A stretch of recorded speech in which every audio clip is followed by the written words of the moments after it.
Ukraine पर रूस के चौतरफा हमले लगातार जारी हैं। अभी भी करीब 15,000 भारतीय यूक्रेन में फंसे हुए हैं। हालांकि भारत सरकार 2 विमानों से अब तक 709 भारतीयों को 3 विमानों के जरिए 709 भारतीयों को वतन वापस करा चुकी है। इनमें मुंबई 219 छात्र पहुंचे और दिल्ली पहुंचे 490 छात्र जो हैं वो शामिल हैं। जबकि आज ही जो तीसरा विमान है वो 240 भारतीयों को लेकर हंगरी के बुदापेस्ट से दिल्ली पहुंचा है। अब तक रोमानिया से 2 और हंगरी से 1 विमान भारत लौट चुका है। तो यूक्रेन में जो तनावपूर्ण स्थिति है उसके चलते भारतीय सीमा पर जो भारतीय ऑफिशियल्स हैं वो छात्रों को रिसीव कर रहे हैं। उसके बाद जो नज़दीकी मुल्क हैं उनके जरिए ये फ्लाइट जो हैं वो भारत लौट रही हैं। करीब 15,000 से ज़्यादा भारतीय जो है अभी भी वहाँ पर फंसे हुए हैं, जिनको वापस सुरक्षित भारत लाने की कोशिश लगातार की जा रही है।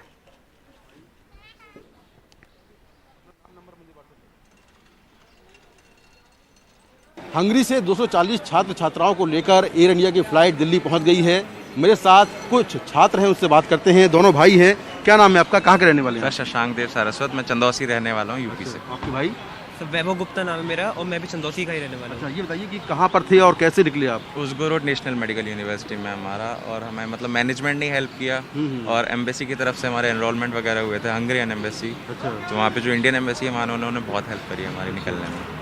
तो ये बताइए किस तरह के हालात हैं वहाँ पर? सर, जहाँ हम थे हमारा बॉर्डर एरिया है, हंगरी के पास पड़ता है हमारा, तो वेस्ट में इतना इशू नहीं था, बट ईस्ट साइड में काफ़ी दिक्कत है, वहाँ बहुत दिक्कत है। अच्छा जी सर। तो आप वहाँ से कैसे पहुँचे, हंगरी तक कैसे पहुँचे निकल? सर हमारा जो हॉस्टल स्टाफ था उन्होंने बस अरेंज करवाई थी हम लोगों के लिए।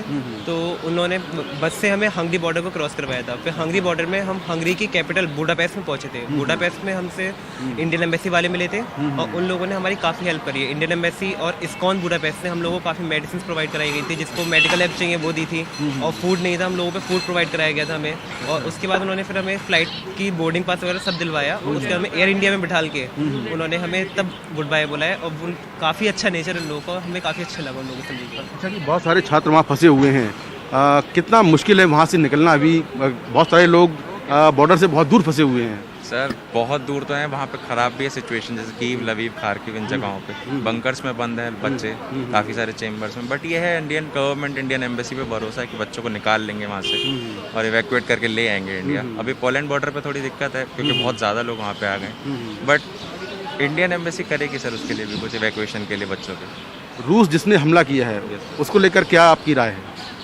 सर इंडिया रशिया के अच्छे इन रिलेशंस हैं, लेकिन बट स्टिल एक छोटी कंट्री पे इन्वेड करना और ऐसे उसमें ये भी देखना कि सर बहुत सारे लोग अलग अलग कंट्रीज से भी हैं, सबको परेशानी होगी। जस्ट बिकॉज थोड़ा लॉस आप झेल रहे हैं तो आप पूरी कंट्री को ही उड़ा दें, सर ऐसा सही नहीं। सबसे पहले गवर्नमेंट ऑफ इंडिया और एम्बेसी ऑफ इंडिया को थैंक्स कहना चाहते हैं, क्योंकि सर अगर ये नहीं होता तो ये बहुत इम्पॉसिबल था, क्योंकि बिना वीज़ा के दूसरी कंट्री से होकर निकलना बहुत मुश्किल है और नामुमकिन सा ही है सर।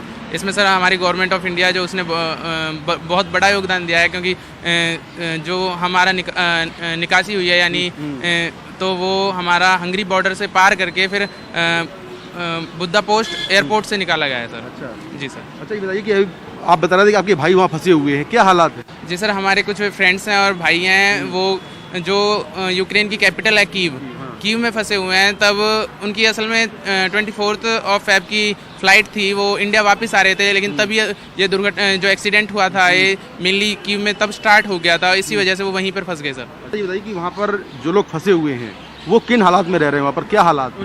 वो लोग हमारे फ्रेंड्स हैं, वो उनके भाई भी हैं हमारे, उन लोगों में वो बंकर के अंदर छुपे हुए हैं वहाँ पे। अच्छा। उन लोगों को वहाँ पे खाने का बहुत डिफिकल्ट हो रहा है। अच्छा। उन लोगों का वहाँ से कांटेक्ट भी बहुत कम हो पा रहा है, बहुत ही मुसीबतें वो झेल रहे हो स्टूडेंट्स वहाँ पे। लेकिन इंडियन एम्बेसी के उम्मीद करते हैं कि हम उन बच्चों को मदद करके उनको इंडिया वापस लेके आएगी वो जरूर। हमारे सर कोई वीज़ा नहीं था हंगरी का, हमारे वीज़ा लगवाए उन्होंने और हम आसानी से निकाल के लेके आए।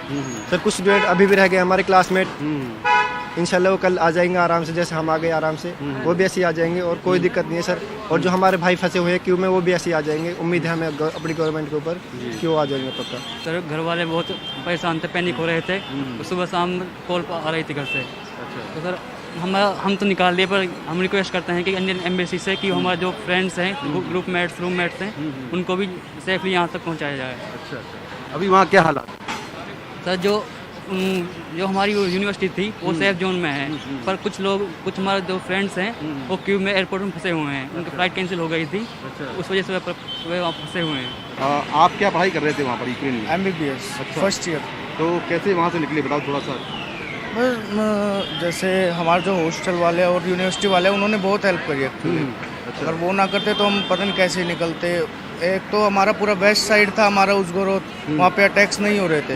बाकी सिटीज़ में बहुत बुरा हाल था, बहुत ही ज़्यादा। मतलब जो हमारे दोस्त थे और शहर में इवानो, फ्रैंकिस और खार्किव वगैरह सब लोग बंकर में थे, उनको खाने पीने का भी नहीं मिल रहा था। लेकिन हमारा जो उज़गोरोद था वो बहुत सेफ था, हर चीज़ अवेलेबल हो रही थी वहाँ पे, सब कुछ प्रॉपर चल रहा था। तो इसीलिए हमको सबसे पहले निकाला गया क्योंकि हम तो सेफ थे। फिर उसके बाद दूसरी स्टेट्स को दूसरे शहर वालों को कोई रोमानिया भेजा गया, किसी को पोलैंड भेजा गया, किसी को हंगरी के रास्ते भेजा गया। वहाँ पे हालात काफ़ी बुरे हो रखे हैं। कोई जैसे कल भी एक दोस्त है मेरा सुम्मी में, उससे बात हुई थी। वहाँ पे स्ट्राइक हो रही है, बार बार साइरेंस बज रहे हैं। खाने पीने की बहुत दिक्कत हो रही है उनको, बंकर्स में फंसे हुए हैं सब लोग। तो ये देखिए छात्र हैं जो कि यूक्रेन से लौटे हैं और फिलहाल इनके लिए आज बहुत बड़ा दिन है क्योंकि मुश्किल हालात के बीच ये लोग सेफली भारत पहुंच गए हैं। लेकिन अभी भी ऐसे हज़ारों छात्र हैं जिनको वतन वापसी का इंतज़ार है। नई दिल्ली से कैमरामैन अशोक महाले के साथ मैं मुकेश सिंह, NDTV इंडिया।